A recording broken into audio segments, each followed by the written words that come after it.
দেখতে দেখতে বেশ কয়েকটি বছর পেরিয়ে গেল। এই ক্ষণস্থায়ী জীবনের পরতে পরতে কত ঋতুর আগমন আর প্রস্থান হলো। কখনো শরতের মেঘে ডেকে গিয়েছে হৃদয়ের আকাশ, আবার কখনো বসন্তের ফুলে মত্ত হয়েছে সমগ্র অস্তিত্ব। একই সাথে নিঃশব্দে বদলে গিয়েছে অনেক কিছুই, তবু ভালোবাসার সুতোটি রয়ে গেছে অক্ষত, নীরব অথচ দীপ্ত। আজ ছুটির দিন, কিন্তু তিতিকের কোনো ছুটি নেই। সকাল সকাল তিতিকা খাবারের প্লেট হাতে নিয়ে এদিক ওদিক ছোটাছুটি করছে। তার সিল্কি চুলের বড়সড় খোঁপাটা আলগা হয়ে নুয়ে পড়ছে। পরনে নীল রঙের সুতি শাড়ি, আঁচলটা কোনো মতে কোমরে পেঁচিয়ে এক ফাঁজে গুজে রেখেছে। বিয়ের কিছুদিন পরেই আদির তাকে একসাথে ৩৭টা নীল রঙের শাড়ি দিয়েছিল, যার প্রতিটিই ছিল বিভিন্ন রকমের ডিজাইন কিংবা রঙের তারতম্যে সজ্জিত। তখন অবশ্য আদিরের বয়সও ছিল ৩৭, কিন্তু তৃতিকা সেবারেতে বেশ অবাক হলেও আদির তাকে খুব স্পষ্টভাবে একটা কথা বলেছিল, যা এখনো তার স্মৃতিতে বেশ স্নিগ্ধতার আস্তরণে আবদ্ধ হয়ে রয়েছে। ৩৭টি বছর আমাকে শিখিয়েছে মানব জীবন আসলে রঙের শাশ্বত নন্দন, আর তুমি সেই নন্দনের নীল অনুষঙ্গ, যার সংস্পর্শে আমার প্রতিটি ক্ষয় এক নতুন সৃষ্টির প্রতিচ্ছবি। নীল রং আমার কাছে এক অধরা সমীকরণ, যার সূচনায় তুমি, সমাপ্তিতেও তুমি। তাই এই ৩৭টি শাড়িতে আমি সংখ্যার সীমাকে পবিত্র করতে চেয়েছি, যার প্রতিটি বাঁজে তোমার উপস্থিতি দূরাকাশের নিভে যাওয়া নীলচে কণাকে অবিস্মরণ দীপ্তিতে পরিণত করবে।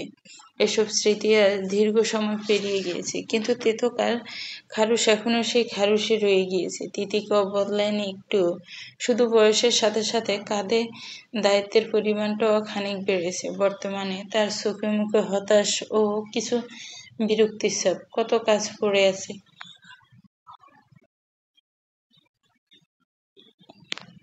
আর এখন তাকে খাবার নিয়ে ছুটতে হচ্ছে এই বিচ্ছুটের পেছনে। বাপটাও যেমন, মেয়েটাও তেমন।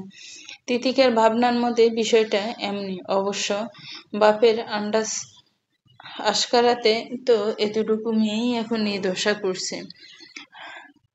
আদিকা, দাঁড়াও, দাঁড়াও বলছি।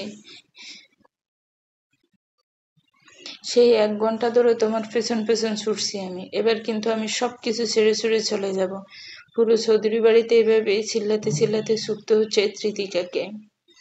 এদিকে একটা ৪ বছরের পিচ্ছি বাচ্চা ওরফে বিচ্ছু এদিক সেদিক ইচ্ছে মতো দৌড়াচ্ছে। পরনে তার সাদা রঙের গাউন, মাথার এক আঙ্গুল সমান ডার্ক ব্রাউন কালারের চুলগুলো ৪ থেকে ৫টা জুটি করে তাল গাছের মতো করে বাঁধা। তবে বাচ্চা মেয়েটির চালচলনের যে চঞ্চলতা, টোল পড়া বর্ষাকালে যে উচ্ছ্বাস ও প্রাণখোলা হাসি ফুটে উঠেছে, তা নিতান্তই মনোমুগ্ধকর ও চমৎকার। আদিকা ইনান চৌধুরী, মিস্টার খারুশ আর মিসেস তেতকা ভালোবাসার অস্তিত্ব গড়া এক নতুন প্রাণ সে। দুজনের ভালোবাসায় সে তার মায়ের গর্ভে আসে আজ থেকে ৫ বছর পূর্বে। আদির আর তিতিকা সেবার তিতিকার গ্রামের বাড়িতে গিয়েছিল। তখন তিতিকার জমিজমা সহ বাদবাকি সম্পত্তি সে তার নিজ ইচ্ছেতেই তার বড় কাকা কাকি এবং কিছু অংশ বাদবাকি চাচাদের মাঝে ভাগাভাগি করে দিয়ে আসে। এতে আদিরও তাকে পুরো দমে সাপোর্ট দেয়, কিন্তু ফেরার সময় গর্বে নিয়ে আসে তাদের ভালোবাসার নতুন অস্তিত্বকে। আদিকায় ইনান মায়ের কাছে ভীষণ দুষ্ট বলে পরিচিত হলেও বাবার জন্য সেই সবকিছু। এক কথায় আদির তাকে তার নিজের জীবনের চেয়েও বহু গুণে ভালোবাসে। যথারীতি আদির ও তিতিকা নামের যোজন বিয়োজন করে তাদের এই নতুন অস্তিত্বের নাম রাখা হয়েছে আদিকা, এবং আদিরের মায়ের নামের সাথে মিলিয়ে হয়েছে আদিকা ইনান চৌধুরী। কেননা আদির সহ অনেকেই মনে করে সে দেখতে নাকি একদমই আদিরের মা ইনান চৌধুরীর মতোই। আদিকা শুধু তার ভাবা নয়, বরং এই চৌধুরী বাড়ির সকলে অত্যন্ত প্রিয় একজন সদস্য। যথারীতি সে তার মায়ের কাছেও অনেক বেশি প্রিয়। কিন্তু তাতে কি, তার মা তো খাঁটি বাঙালি, তার মতো এত দুষ্টু মেয়ের কাছে তো আর এই বাঙালি মা সহজেই তার ভালোবাসার বহিঃপ্রকাশ করবে না, কিন্তু এই নিয়ে তিতিকা কারো কাছে কিচ্ছু বলতেও পারে না, বিশেষ করে আদিরের কাছে। মেয়ে ইনানের অতিরিক্ত চঞ্চলতা, পাকনামির জন্য যখনই তিতিকে কিছু বলতে যাবে অমনি আদির তার মুখের উপর বলে দেয়, এতে আমার মেয়ের কোনো দোষ নেই, সব দোষ তোমার। আয়নার সামনে গিয়ে একবার নিজেকে দেখো, তুমি কি পাকনামি করে আমার জীবনে কম জ্বালিয়েছ। শেষ। এমনই এক কথায় দুই কথায় পরক্ষণে শুরু হয়ে যায় দুজনের তুমুল ঝগড়া। বাড়িতে এতগুলো মানুষ থেকেও আর তখন কোনো কাজ হয় না। তাদের এত বছরের এই দাম্পত্য জীবনে সবচেয়ে বড় যে পরিবর্তন এসেছে তা হলো হুটহাট যখন তখন দুজনের ঝগড়া লেগে যাওয়া। যে মুহূর্তে তাদের মধ্যে এই অসম বয়সের কোনো বালাই থাকে না, কে কত ছোট কিংবা কে কত বড় এসব দেখার বিষয় নয়। তুমুল এক ঝগড়া শেষে দুজনেই মুখ গুমড়ো করে বসে থাকে, এমনকি কেউ কারোর সাথে ঠিকমতো কথাও বলে না। কিন্তু এর চেয়ে বেশি অবাক করার বিষয় হলো, যখনই খাওয়ার সময় হয় তখন আদিকা সহ আদিরকেও তিতিকার নিজ হাতে খাইয়ে দিতে হয়, অথচ খাবার খাওয়ার পুরোটা সময় কেউই কারো দিকে ঠিকমতো ফিরেও তাকায় না, আর না একটা কথা বলে। এবং তাদের এই মান অভিমানের খেলা শেষ হয় ঠিক সন্ধ্যার পর, রাতের খাবারের পর। আদির সর্বদা উৎসুক করে, অন্যদিকে তিতিকাও যতই বাপ ধরে থাকুক না কেন শেষে গিয়ে আদিরের কাছেই ঘেঁষে বসে। অতঃপর বিয়ের রাতে তিতিকার চাওয়া অনুযায়ী কথা রাখতে দুজনে প্রতি রাতের মতো বেরিয়ে পড়ে নির্জন রাস্তায় হাঁটতে। এভাবে বেশ সুখে শান্তিতে মান অভিমান নিয়েই দুজনের জীবন কাটছে। আদিকাকে সবাই বোঝানোর চেষ্টা করছে বাড়িতে ঈশানী হাফসা দুজনেই রয়েছে, ইয়াসও রয়েছে, তবে সে বর্তমানে তার নিজে ঘরে। অন্যদিকে আদিকা কারো কথা না শুনে সোজা তার বাবার কাছে যাওয়ার জন্য ছুটলো, ওখানে গেলেই মায়ের হাত থেকে বাঁচতে পারবে। আদির জানালার পাশে চেয়ারে পায়ের ওপর পা তুলে বসে গাম্ভীর্যের সহিত নিউজ পেপার পড়ছে, পরনে তার সাদা রঙের পাঞ্জাবি। বয়স বেড়ে তবে সেই 40 পেরিয়েছে, তবুও সেই গম্ভীর মুখ আদির রায়ন চৌধুরীর সৌন্দর্যের দিক হতে একই রয়ে গিয়েছে। রাস্তাঘাটে চলতে ফিরতে এখন হাঁটির বয়সী মেয়েদের বিশেষ নজরে পড়তে হয়। আদির তার নিজের ধ্যানে মগ্ন রয়েছে, তবে আচমকা কারো কণ্ঠস্বরে তার ধ্যান ভাঙে। পেপারটা ভাঁজ করে গুছিয়ে রাখছে, এমন মুহূর্তে আচমকা আদিকে রুমের ভেতরে দৌড়ে প্রবেশ করে চিল্লিয়ে বলে ওঠে, পাপা বাঁচাও আমাকে। এই বলে এসে সোজা আদিরের কোলে ছড়ায়, তাকে ঝাপটে জড়িয়ে ধরে। আদির তাকে দু হাতে নিজের সাথে আগলে জড়িয়ে ধরে বলে, ইনান কি হয়েছে মা? আমার আবার মাম্মা তোমাকে বকা দিয়েছে? আদিরের অভিব্যক্তিতে আদিকা আরো বেশি আহ্লাদী হয়ে ওঠে, বাবার বুকে হতে মাথা তুলে মাথা ঝাঁকিয়ে ঠোঁট উল্টে আওড়ায়, কিন্তু তুমি এমন কি করছো যার কারণে তোমার মা এত রেগে গিয়েছে? আদিরের উৎসুক দৃষ্টিকে আদিকা তার চোখে চোখ মিলিয়ে নিজের ছোট্ট ছোট্ট হাত দিয়ে আদিরের গাল দুটো আদলে চেপে ধরে বলে,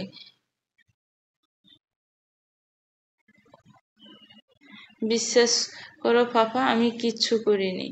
মনে তো শুধু শুধু। আদিকা কোথায়? তুমি কি ভেবেছ বাপের কাছে গেলেই আমার হাত থেকে ছাড়া পাবে? তুমি যদি আমার কথা না শোনো তবে। তিতিকা বেশ ক্ষিপ্ত হয়ে রুমের ভেতরে প্রবেশ করে, হাতে এখনো তার মাখানো খাবারের প্লেট। অন্যদিকে আদিকা তিতিকার কথায় চমকে উঠে পুনরায় আদিকে শক্ত করে জড়িয়ে ধরে বলল, পাপা কিছু করো। আদির মাথা তুলে তিতিকাকে দেখে তার হাবভাব নিমেষেই কপাল কুঁচকে ফেলে, তবে সে কিছুই বলার আগে তিতিকা তাদের কাছে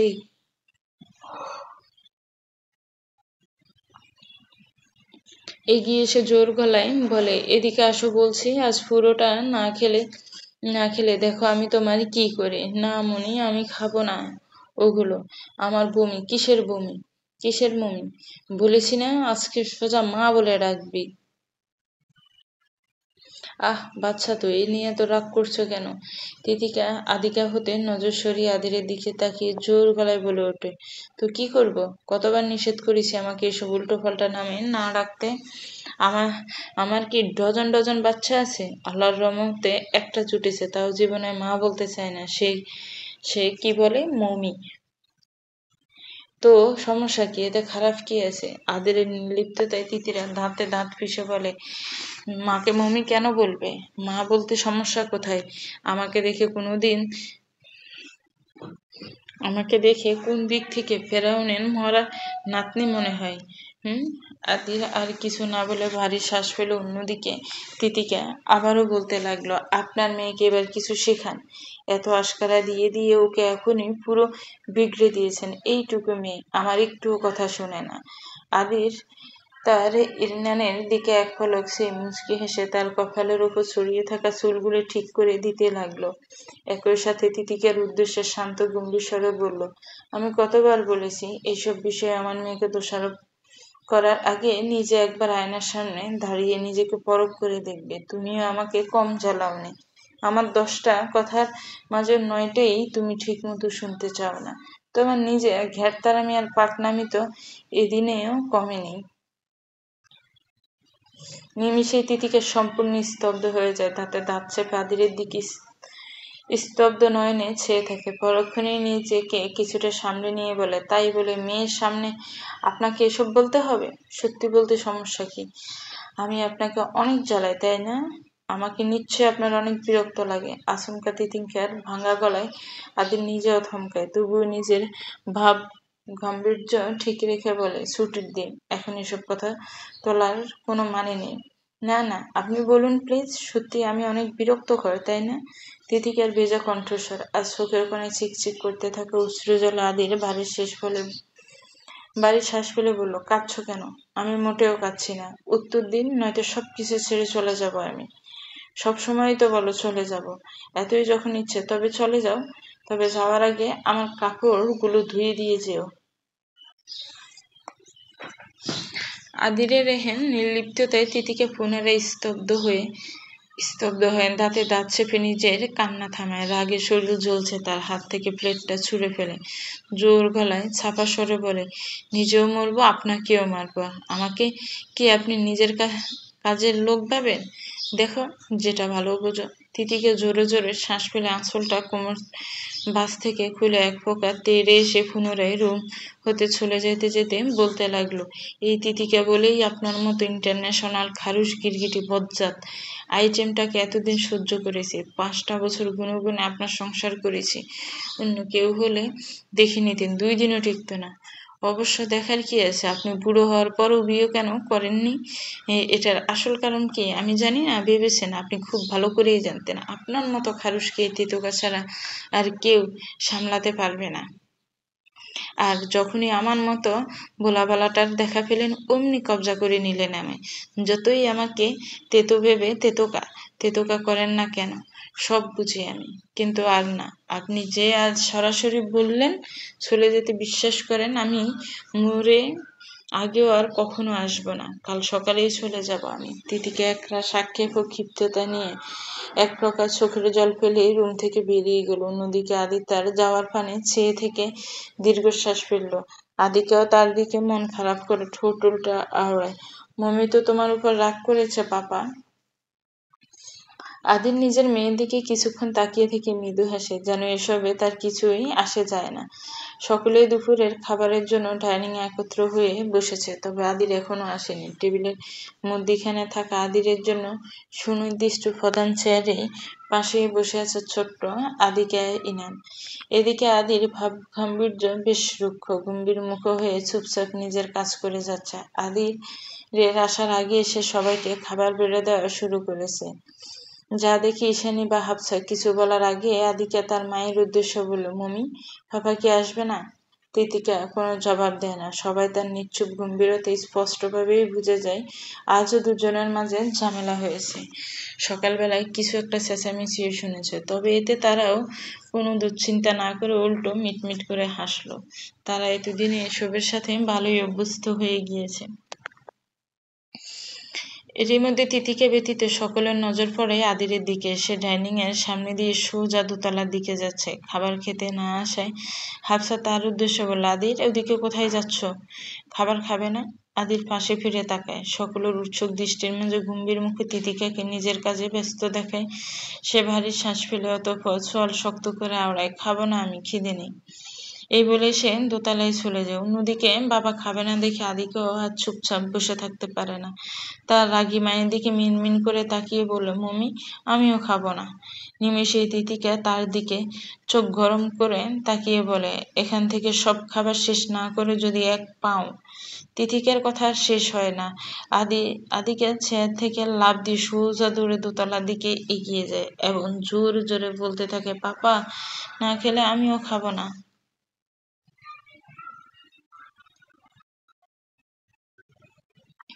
তিতিকে ক্ষিপ্ত নজরে দোতলার দিকে তাকিয়ে অন্যদিকে হাফসা রিসেনি ওদের কাণ্ডে চুপটি করে বসে থাকে। তিতিকার অবস্থা দেখে ঈশানী তার উদ্দেশ্যে মিষ্টি হেসে বলল, তিতিকা, বাচ্চা মানুষ, একটু তালবাহানা করবে, তুমি বরং একটু বেশি করে খাবার নিয়ে উপরে যাও তো।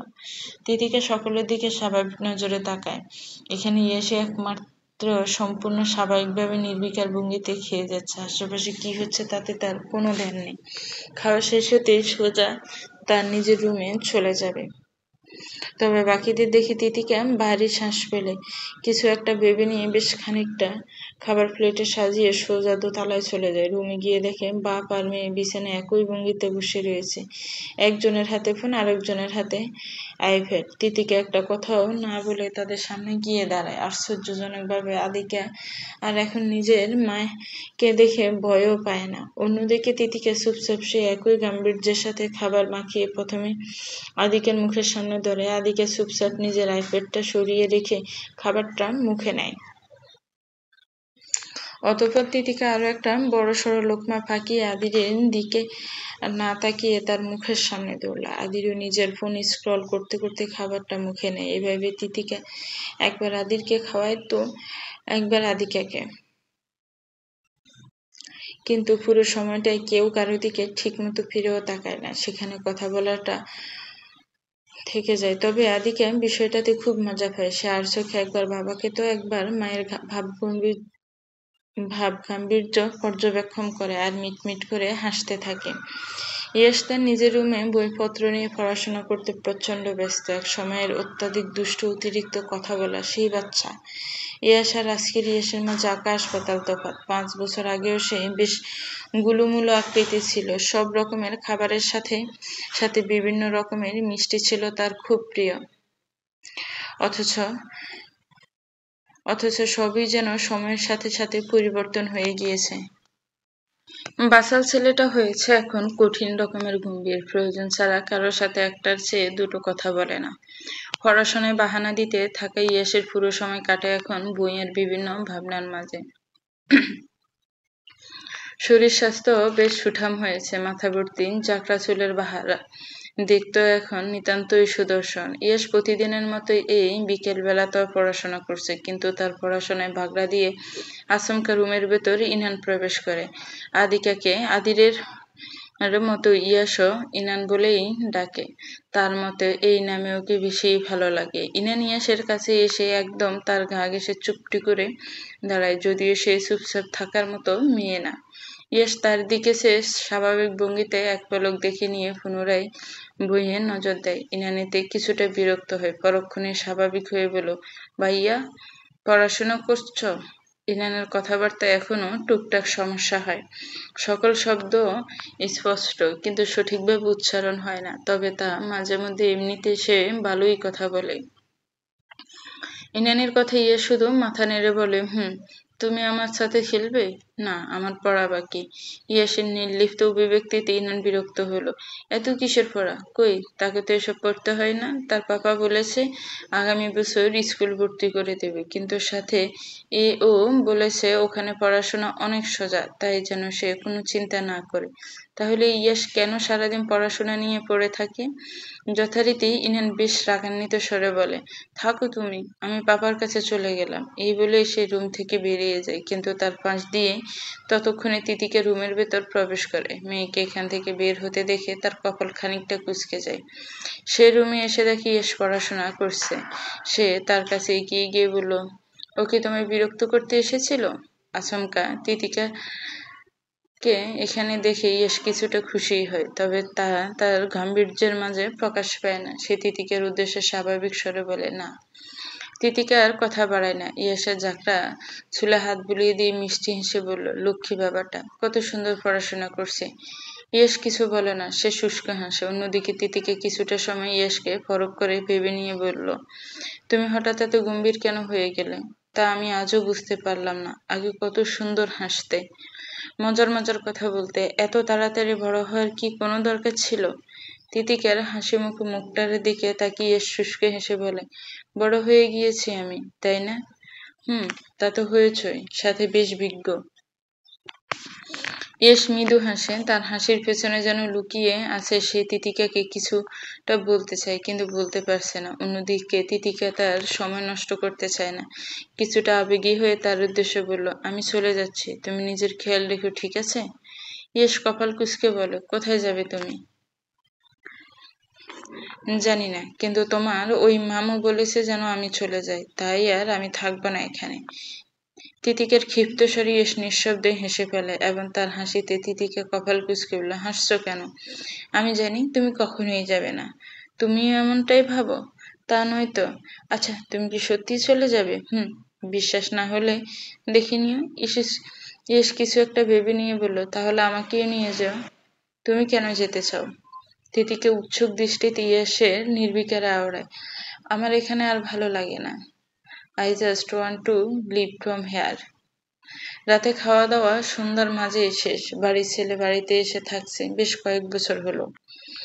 যথারীতি এই সময়টুকুতে বাড়ির নিয়মকানুনে বেশ পরিবর্তন এসেছে, ফলেছে আদিরের কর্তৃত্ব পরায়ণ আচরণ।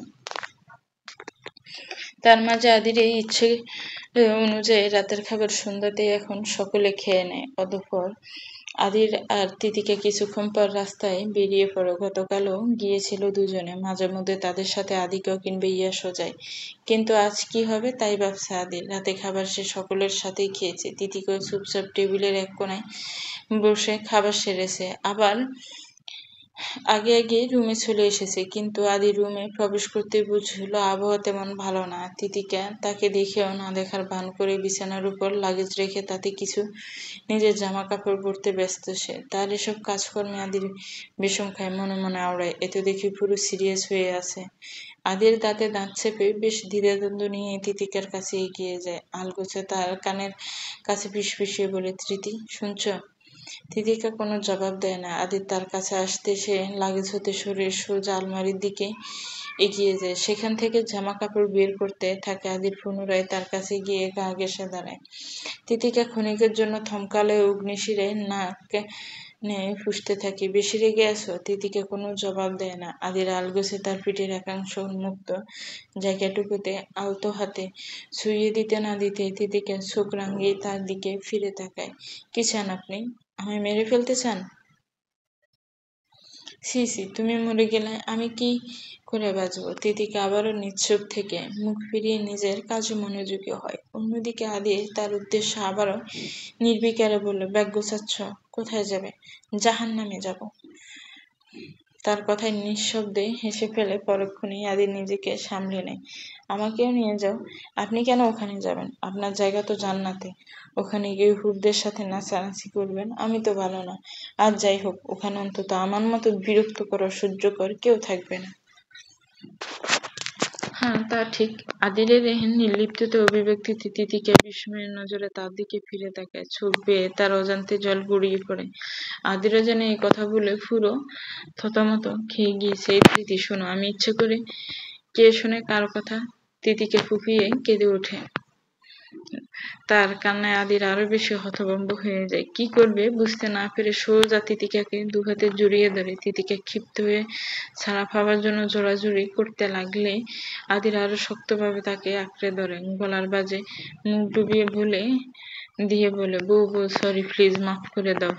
এই বউ, আমি ইচ্ছে করে এটা ভুলিনি তো, মুখ ফসকে বেরিয়ে গিয়েছে। তিতিকা কাঁদতে কাঁদতে ফুঁপিয়ে ওড়ায়, ছেড়ে দিন আমায়, আপনার সংসার করব না আমি। আপনি সত্যি আর আমাকে পছন্দ করেন না, আমি এটা খুব ভালো করেই বুঝে গিয়েছি।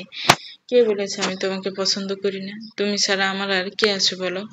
তুমি আমায় ছেড়ে চলে যেতে চাইছো, কিন্তু আমি তোমাকে ছাড়া থাকবো কি করে? আমি জানি আপনি আমাকে ছাড়াই ভালো থাকবেন, আর ওসব আপনি মুখ ফসকে নয়, জেনে বুঝেই বলেছেন। আমি কোনো বাচ্চা নই যে এটুকু বুঝবো না। তো তুমি তো আমার বউ, পাকনি বউ, তুমি সব বুঝো তুমি, আর একটু বেশি আর কি। আদির এসব বলছে আর কখনো কখনো ঠোঁট চেপে হাসছে। অন্যদিকে তিতিকে আবারও থমকায়। সে রেখে মুখ তুলে কিছু বলতে নেবে, তার আগে আদি তার অদরখানা দখলে নিয়ে নেয়। তিতিকে ছটফট করলো, আদি ছাড়তে নারাজ। পারলে তিতিকে দু হাতে জড়িয়ে আগলে নিজের সাথে মিশিয়ে নেয়। প্রায় বেশ খানিকটা সময় অতিবাহিত হবার পরে আদিত্য আর অদরখানা ছেড়ে দেয়। যতক্ষণ না সে বুঝতে পারে তিতিকে ছটফটানি একদম কমে গিয়েছে, ততক্ষণ সে নিজের কার্যক্রম জারি রাখে। পরক্ষণে সব কিছুটা স্বাভাবিক হতে সে নমনীয়তা সরি, শেষবারের মতো মাফ করে দাও তেতুকা। তিতিকা কোনো কথা না বলে আদিরের দিকে চেয়ে থাকে, চোখ মুখ ফুলে ফর্সা চেহারাও কেমন লাল হয়ে রয়েছে। আদির নিঃশব্দের মাঝে আদির হেসে ফেলে। তার হাসিতে তিতিকে নিজেও আর রেগে থাকতে পারে না। কিছুটা লজ্জা পাওয়ার ভঙ্গিতে আদিরের বুকে সজোরে কয়েকবার আঘাত করে আওড়ায়। আপনি ভালো হবেন কবে? ঠিক আছে, তুমি জিজ্ঞেস করছো আমি ভালো হব কবে? তুমি কি জানো না আমি আজও ফ্রেশ কন্ডিশনে আছি? তিতিকে দাঁতে দাঁত চেপে আওড়ায়। বিয়ের 5 বছর পেরিয়ে গেছে, আর এখনো বলেন খারুশ রায়ান গিরগিটি কিনা আজও ফ্রেশ কন্ডিশনে আছে। তিতিকের কথায় আদির না চাইতেও হেসে ওঠে। তার হাসিতে তিতিকও হাসে। পরক্ষণে আদির তার হাসি থামিয়ে বলল, যাও গিয়ে এখন মুখ ধুয়ে আসো, তারপর দ্রুত তৈরি হও, হাঁটতে যাব। তিতিকে একদম স্বাভাবিক হয়ে আলমারি হতে নীল রঙের একটা শাড়ি বের করে, এটা আদিরের দেওয়া প্রথম সেই নীল শাড়িটা। এক বিশেষ কারণে আজ তার এটাই পরতে ইচ্ছে হলো। অন্যদিকে আদির স্বাভাবিক একটা সাদা রঙের পাঞ্জাবি পরে সম্পূর্ণ তৈরি হয়ে গিয়েছে, কিন্তু তিতিকে এখনো রেডি না হয় সে বেশ হতাশ হলো। শাড়ি পরা শেষ, আপাতত চুলে চিরুনি পড়ছে। আদির দূর হতে আলমারির সাথে ঠেস দাঁড়িয়ে বুকে হাত গুজে তিতিকাকে দেখতে থাকে। এই মুহূর্তে সাজগোজ নিয়ে কিছু বলা যাবে না, মেয়ে মানুষ যখন কোনো কথায় রিয়েক্ট করে বসে কে জানে। যথারীতি আদি তার দিকে চেয়ে থাকতে থাকতেই তার মাঝে যেন হারিয়ে গেল। ঠোঁটের কোণে অনিমেষেই ফুটে ওঠে প্রশান্তিময় মৃদু মুচকি হাসি। এই পাকনিটার সাথে দেখতে দেখতে কিনা 5টা বছর কেটে গেল, ভাবতেই অবাক লাগে তার। আদির আনমনি তিতিকাকে দেখতে দেখতে গেয়ে ফেলে, বড়া যৌবনে সাজাতে তোমাকে 16টি ফাগুন লেগে গেছে তোমার অপরূপ দূরে রাখতে। পাগল হলো যে আয়না, তোমার চুল বাঁধা দেখতে দেখতে ভাঙলো কাছের আয়না। তোমার ছলাকলায় দেখতে দেখতে ভাঙলো বুকের আয়না। আদিরের গানের তালে তিতিকা আর তার দিকে ফিরে তাকায়। প্রথমবার যেদিন এই গান গেয়েছিল সেবার তার উত্তরটা দেওয়া হয়নি, আজ না হয় দেওয়াই যায়। তিতিকা বিস্তৃত মুচকি হেসে পুনরায় আয়নার দিকে তাকিয়ে তার প্রতিবিম্বে আদিরকে দেখে অপলক চেয়ে আওড়ায়। আমি যেমন তোমারই ছিলাম তেমন তোমারই আছি। তুমি আয়নাকে প্রশ্ন করো, শুনে নাও কি বলে আয়না। তিতিকার সাজগোজ শেষ, চুলগুলো খোপা করে আদিরের সামনে এসে দাঁড়িয়ে বলে, কেমন লাগছে? আদির মুগ্ধ চোখে তাকে পরখ করে আওড়ায়, মারাত্মক সুন্দর। তিতিকা না চাইতেও হেসে ফেলে। তার গেঁজাতে স্নিগ্ধ হাসিতে আদির আবারও মুগ্ধ হয়। এখন বিড়বিড় করে মনে মনে আওড়ায়, তুমি সর্বদা এই আমারই থেকো তেতুকা। অন্যদিকে তিতিকে ততক্ষণে ঘড়ি দেখে বলে ওঠে, প্রায় 9টা বেজে গিয়েছে, চলুন চলুন, হয়তো অনেক দেরি হয়ে যাবে। দুজনে বাড়ির সামনে নিচ ধরে যাচ্ছে, আনমনে হেঁটে চলেছে। আদিরের বাহুতে হাত পেঁচিয়ে তাতে মাথা ঠেকিয়েছে তিতিকে। এইভাবে নির্বিকারে হাঁটতে হাঁটতে ঘন্টাখানেক পেরিয়ে গেছে। তারা পুরো জায়গাটা একবার ঘুরে পুনরায় বাড়ির কাছে এসে দাঁড়িয়েছে। তবে এখনই তারা বাড়ি যাবে না। আদির যেতে চাইলেও তিতিকে কোনো এক বিশেষ কারণে জেদ ধরেই থাকতে চাইছে। আদির আর তাতে বাধা দিচ্ছে না। 12টা অবধি এখানে থাকতেও তেমন সমস্যা নেই। মেয়ে তার হাফসার কাছেই থাকে এই সময়টুকু। হাফসা বিভিন্ন গল্প শোনে আর সে ওগুলো খুব মনোযোগ দিয়ে শোনে। তবে আজ 11টা বাজতে না বাজতে আচমকা তাদের পেছন হতে জোর গলায় কেউ বলে ওঠে, পাপা,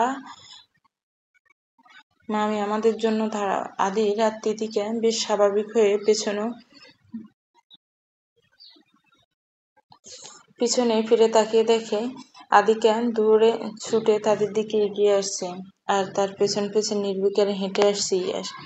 আদিকে তাদের কাছে আসা মাত্রই আদি তাকে জাপটে জড়িয়ে ধরে কোলে তুলে নেয়। এখন তারা বাড়ি হতে বেশ কিছুটা দূরেই আছে। পুরো এরিয়ায় দূরীদের আধিপত্য বিস্তার হওয়ায় জায়গাটা বেশ নিরাপদই বলা চলে, কিন্তু এত রাতে দুজনকে এখানে দেখে সে কিছুটা অবাকই হলো। আদির তার মেয়ের উদ্দেশ্যে বলল, ইনান, কি হয়েছে? এখনো ঘুমাওনি কেন? ঘুম আসছিল না পাপা। আদিহিকা তার বাবার কাছে এলেই খুব আহ্লাদী হয়ে ওঠে। আদিরের মতে এটা সম্পূর্ণ তিতিকার বৈশিষ্ট্য। আদির মৃদু মুচকি হাসে। অন্যদিকে তিতিকা তার উদ্দেশ্য বলল, তাই বলে ভাইয়াটাকেও ঘুম থেকে টেনে নিয়ে আসতে হবে? ছেলেটার চেহারা দেখিয়ে বোঝা যাচ্ছে ঘুমেও চোখ মুখ বুঝে যাচ্ছে। এই বলতে না বলতে ইয়াস কাছে আসতে তিতিকা তাকে আগলে জড়িয়ে ধরে বলল, তুমি তো আগেই ঘুমিয়ে যাও। ও নিশ্চিত তোমায় ঘুমোতে না দিয়ে এখানে টেনে নিয়ে এসেছে, তাই না? ইয়াস শুষ্ক হেসে বলে, ইটস ওকে মামুনি, আমার অতটাও ঘুম পায়নি। তিতিকা মুচকি হেসে এসে চুলগুলো হাত দিয়ে গুছিয়ে দিয়ে তার মাথায় আলতো ভাবে চুমু খায়। অন্যদিকে তাদের দুজনকে তীক্ষ্ণ নজরে পরখ করে। আদিকে তিতিকার উদ্দেশ্যে বলল, মমি, তুমি শুধু ইয়াস ভাইয়াকেই আদর করো, আমাকে একটু আদর করো না? আদিকের কথায় তিতিকা ভ্রু উঁচিয়ে তার দিকে তাকিয়ে বলল, কি, আমি তোমায় আদর করি না? আদিকে মুখ ফিরে রুক্ষ স্বরে আওড়ায়, না। তিতিকা তার ভাবভঙ্গিতে মৃদু হেসে বলে, ইয়াস তো আমার সব কথা শোনে, তাই আমি ওকে আদর করি, কিন্তু তুমি তো আমার কোনো কথাই শোনো না, তাহলে তোমায় কেন আমি আদর করব? তিতিকার কথাগুলো আদিকে প্রচন্ড মনোযোগ দিয়ে শোনার পর তার দিকে ফিরে নির্বিকারে বলতে লাগলো, তো কি হয়েছে? তুমিও তো পাপার কোনো কথা শোনো না, কিন্তু পাপা তো তোমাকে ঠিকই অনেক আদর করে। তুমি কি ভেবেছ আমি কিছু জানি না? আদিকের এহেন কথায় তিতিকা বিষম খেল। সে আদিরের দিকে তাকাতে দেখে আদির তার দিকে ফিট নজরে সে রয়েছে। ভাবভঙ্গি এমন যেন সে এসবের কিছুই জানে না। তার মতো অবলাও আর এই পৃথিবীতে দুটো নেই। নিমেষে তিতিকা দাঁতে দাঁত চেপে মনে মনে বিড়বিড়ে আওড়ায়, বিচ্ছুর বাচ্চা বিচ্ছু। আদিকা আর ইয়াস আগে আগে হেঁটে চলেছে এবং তাদের পেছন পেছন হেঁটে আসছে আদির আর তৃতিকা। চারজন মিলে আরো অনেকটা সময় হেঁটেছে। এখন প্রায় নিশিরাত, তাই আর বেশিক্ষণ বাচ্চাদের নিয়ে বাহিরে না থাকাই ভালো। চৌধুরী বাড়ির সীমানাটা দেখাই যাচ্ছে। ইয়াসের হাত ধরে গুটি গুটি পায়ে হাঁটছে আদিকা। কালো প্যান্ট হুডি পরা ইয়াস শিরদাঁড়া সোজা করে নির্বিকারে তাকে সাথে নিয়ে এগোচ্ছে, অথচ আদিকা বারংবার তাকে একটার পর একটা প্রশ্ন সহ নানান কথা বলছে। ইয়াস এতে বিরক্তও নয়, তবে সে কিছু বলছেও না। অন্যদিকে পেছন হতে দুজনকে দেখে তিতিকা আনমনেই মুচকি হাসে। ছেলে মেয়ে দুটো কত বড় হয়ে গিয়েছে, জীবনটা হুট করেই কত পরিবর্তন হয়ে গেল। মাশাআল্লাহ, দেখতে দেখতে বাচ্চা দুটো কত বড় হয়ে গেল, তাই না? তিতিকার অভিব্যক্তিতে আদির সম্মুখে দুজনকে পরখ করে বলল, খালি তুমিই বড় হলে না। নিমেষে তিতিকা চোখ ছোট ছোট করে আদিরের দিকে তাকায়। তিতিকার কোনো ইচ্ছে নেই এই মুহূর্তে কোনো তর্ক বিতর্ক করার। এদিকে আদির আবারও বলল, পড়াশোনাটাকে একদম ছেড়েই দিলে? তবে কাজটা কিন্তু একদমই পছন্দ হয়নি আমার। তো আর পড়াশোনা করে করবোই বাকি, এখন সংসার হয়েছে, অন্তত এই একটাতে মনোযোগ দেই। এসব কথাবার্তা আমার কাছে বরাবরই অপছন্দনীয়। আর তার চেয়ে বড় বিষয়, তুমি কিন্তু এই শহরে এসেছিলেই শুধুমাত্র পড়াশোনা করতে, তাহলে হুট করেই তোমার এমন কি হলো যে সোজা পড়াশোনা থেকেই মন উঠে গেল? এই পর্যায়ে তিতিকে হেসে ফেলে এবং নির্বিকারে আদিরের দিকে চেয়ে আওড়ায়, পড়াশোনাটা তো ছিল শুধু অজুহাত। আমি শহরে এসেছিলাম আপনার ঘাড়ে টপকানোর জন্য, নয়তো এত বছর পর আপনার সন্ধানই বা আমি কি করে পেলাম বলুন তো? সবই খোদার ইচ্ছে, আমার কি দোষ বলুন তো? আদি তিতিকার দিকে সে দাঁতে দাঁত চেপে আওড়ায়, ভীষণ পাখিবাজ হয়েছ, না জানি আমার মেয়েটার কি হবে। চিন্তা করবেন না, আপনার মেয়ে আপনার মতোই, ভবিষ্যতে এদিক সেদিক হলে তখন সব দোষ আপনার, আমার কোনো দোষ নেই। আদি তিতিকার মাথায় আলতোভাবে টোকা দিয়ে হেসে আওড়ায়, পাকনি। পুনরায় দুজনের মাঝে ক্ষণিকের জন্য নীরবতা জমে। আদির দুর্গতি ইয়াস আদিকার দিকে তাকিয়ে থাকে, নিজেদের ছোট্ট অস্তিত্বটাকে মুগ্ধতার সহিত পরখ করে, অতঃপর তিতিকার দিকে তাকিয়ে মৃদু হেসে বলল, তিতি, তোমাকে একটা কথা আমার এখনো অবধি বলা হয়নি। তিতিকা কিঞ্চিৎ কপাল কুঁচকে তার উদ্দেশ্যে বলল, কি কথা? আদির আশেপাশে তাকানোর প্রয়োজন মনে করে না। সে সরাসরি তিতিকার চোখে চোখ রেখে নিষ্ক্রিয় হেসে আওড়ায়, ভালোবাসি তেতকা, আমি ভালোবাসি তোমায়। আমার শূন্য জীবনকে পূর্ণ করে তোলা তেতকাকে এই খারুসটা অনেক অনেক ভালোবাসে। আদিরের অভিব্যক্তিতে তিতিকা ক্ষণিকের জন্য থমকায়। এটা ঠিক যে এখন অবধি তাদের বিশেষভাবে কখনো একে অপরকে ভালোবাসার কথা বলা হয়নি, কারণ তাদের ভালোবাসার প্রকাশ একটি শব্দে নয়, বরং তাদের প্রতিটি পদক্ষেপে প্রকাশ পেয়েছে।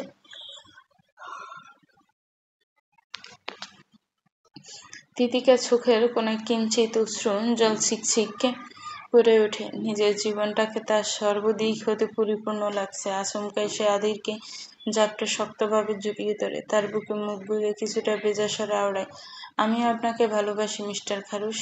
আপনার এই তেতোকা জীবনের সবটুকু দিয়ে শুধু আপনাকেই ভালোবাসে যাবে। পরক্ষণে আবার সে মুখ তুলে তাকায় এবং আদিরকে ছেড়ে দিয়ে তার ঘাড়ে দুপাশে হাত জড়িয়ে দুহাতও কিঞ্চিত উঁচু করে আদিরের কপালে আলতো ভাবে ঠোঁট ছুঁইয়া দেয়। আদির এতে কিঞ্চিত চমকালেও তিতিকা বিস্তৃত হেসে বলে ওঠে, শুভ জন্মদিন মিস্টার খারুশ রায়ান গিরগিটি। তিতিকা রেহেন কথায় আদির কপাল কুঁচকে পেল এবং কিছুটা অবাক স্বরে বলল, জন্মদিন মানে? তিতিকা আদিরের ঘড়ির দিকে একবার নজর বুলিয়ে পুনরায় আদিরের দিকে তাকিয়ে আওড়ায়, 12টা বেজে গিয়েছে। আজ 9ই অক্টোবর, মিসেস তেতোকার মিস্টার খারুশের আজ জন্মদিন। এই বলে সে পুনরায় হেসে ফেলে। অন্যদিকে আদিরও বিস্তৃত মুচকি হেসে আওড়ায়, আমায় ছেড়ে চলে যেতে চাও? আবার এসবও মনে রাখো, পাকনি একটা। চিন্তা নেই, যতই মুখে বলি না কেন আমি আপনার পিছু কোনোদিনই ছাড়ব না। দেখবেন চোরকির মতো ঘুরতে ঘুরতে আবার আপনার কাছেই চলে এসেছি। এই বলেই সে পুনরায় আদিরের বুকে মুখ গুজে নেয় এবং তাকে শক্ত করে জড়িয়ে ধরে আওড়ায়, এবার অন্তত একটু বুড়ো হন মিস্টার খারুশ, নয়তো আপনার মতো ইন্টারন্যাশনাল আইটেমটাকে প্রিয় হয়ে যেয়ে আমার জীবনটা জ্বালা হয়ে যাচ্ছে। এখনো কেন এত সুন্দর থাকতে হবে আপনাকে? রাস্তায় চলতে ফিরতে হাঁটুর বয়সী মেয়েদের আপনার প্রতি শো করতে দেখে তো আমার শরীরটা পুরো জ্বলে যায়। তিতিকা রেহেন কথায় আদির আনমনে হেসে ফেলে। প্রশান্তিতে দীর্ঘ শ্বাস টেনে তিতিকাকে আরো ধীর বন্ধনে জড়িয়ে ধরে আড়ায়। অতিরিক্ত চাহনা আজ তৃষিত নয়, প্রতিটি নিঃশ্বাসে প্রতিটি দৃষ্টিতে তুমি আর আমি পূর্ণতার আলাপে বদ্ধ। আদিরের অভিব্যক্তিতে তিতিকা মুখ তুলে তাকায়। দূরে হেঁটে চলা আদিকাকে এক পলক দেখে নিয়ে পুনরায় আদিরের চোখে চোখ মিলিয়ে তাকায় এবং বিস্তৃত হেসে আদিরের কথায় তাহলে কিছুটা পুনরাবৃত্তি করে আবারও বলতে লাগলো, আমাদের অতৃপ্ত চাহনা আজ আর তৃষিত নয়, সমস্ত অপেক্ষা, সমস্ত নীরব আকাঙ্ক্ষা এখন স্পর্শের আদলে পরিপূর্ণ হয়ে উঠেছে। আপনি পাশে আছেন, আমাদের অস্তিত্ব সাথে রয়েছে এবং আমি জানি আর কোনো শব্দ বাকি নেই যা বলার প্রয়োজন। আমাদের প্রেমের অন্ত নেই, এটি অবিচ্ছেদ্য, পরিপূর্ণ, চিরন্তন, সমাপ্ত। তো ভিউয়ার্স, গল্পটা কেমন লেগেছে একটি কমেন্টস করে জানাবেন। আজকে অন্তত নেক্সট, নাইস, সুন্দর হয়েছে এগুলা না, গল্পটাকে নিয়ে অবশ্যই একটা গঠনমূলক কমেন্টস করবেন। গল্পটা আজকে শেষ হয়ে গেল। গল্পটা একটু দেরি করে দেওয়ার জন্য আমি আন্তরিকভাবে দুঃখিত। গল্পটা ভালো লাগলে অবশ্যই একটি লাইক করবেন, গল্পটাকে শেয়ার করবেন আর আমার চ্যানেলের সাথেই থাকবেন। নিত্য নতুন অনেক গল্প আসবে, আশা করছি আগের মতো আপনাদেরকে আবারও সেভাবেই পাশে পাবো। ভালো থাকবেন, সুস্থ থাকবেন, আমার চ্যানেলের সাথেই থাকবেন। আল্লাহ হাফেজ, আসসালামু আলাইকুম।